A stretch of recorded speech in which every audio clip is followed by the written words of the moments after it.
Alright, this is a video I wanted to make ages ago, but I just didn't. But yeah, I've been thinking recently, why didn't Dishonored 2 sell well?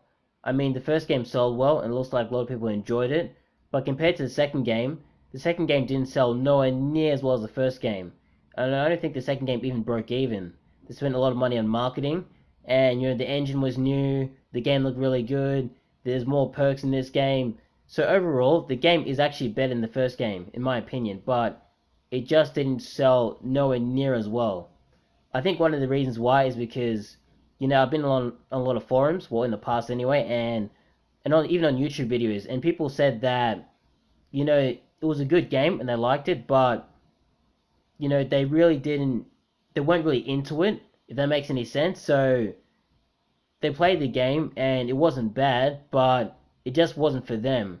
So I'm thinking that when the second game came around, there was a lot of people that were actually weren't even into the franchise anymore because they'd already played the first game and they were just like, there was no need to play the second game.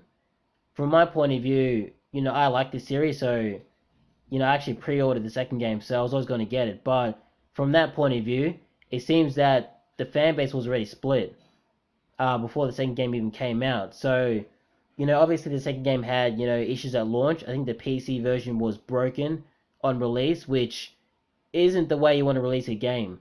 I think the console version was good, but I thought that, when you look back, Dishonored has always been, well, initially it was a PC release. If initially came out on PC, then it came out on console. So for it to be broken on PC, the second game on release, is kind of ridiculous because we would have thought that they would have had all of this stuff figured out, but I guess they didn't.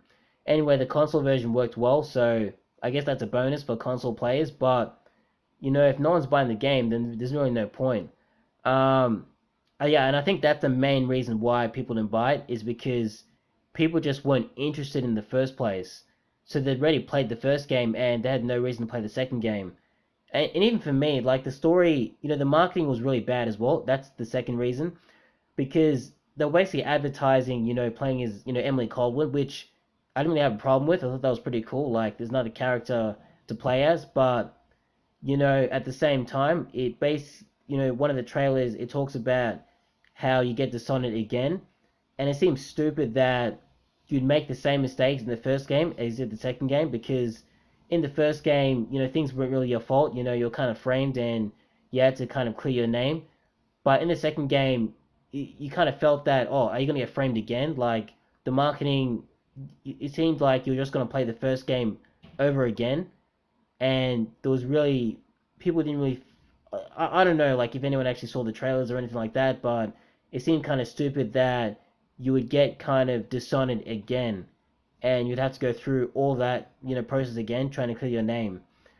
Um, and yeah, I think those are the two main reasons why the game didn't sell well. But there's probably a whole host of other reasons as well, regardless of that. But I'm gonna save it for another video because that's a much wider discussion. And yeah, that's about it.